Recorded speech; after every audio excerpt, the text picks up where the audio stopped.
La santé mentale au travail est un concept large qui englobe de nombreuses réalités.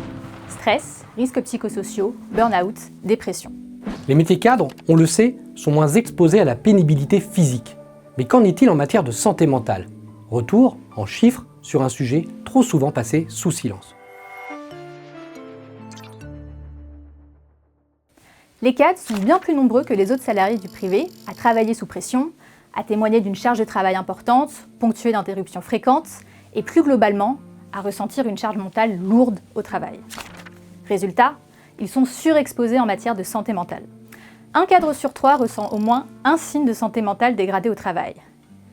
Cela peut prendre la forme de stress intense, d'anxiété, de déprime, d'irritabilité ou même d'épuisement professionnel. Les managers, de leur côté, sont bien conscients qu'ils ont un rôle clé à jouer, mais ils peinent à apporter des solutions concrètes.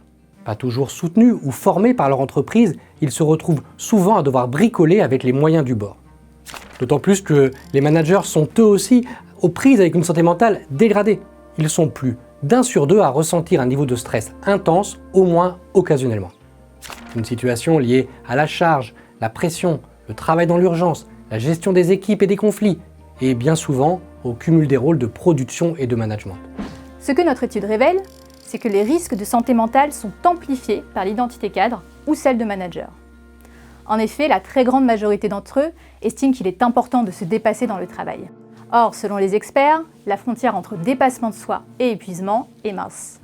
Il existe chez les cadres une injonction à l'invulnérabilité qui entraîne des difficultés à reconnaître et exprimer des problèmes de santé mentale, avec le risque d'enclencher un cercle vicieux quand on répond à l'épuisement par le surinvestissement.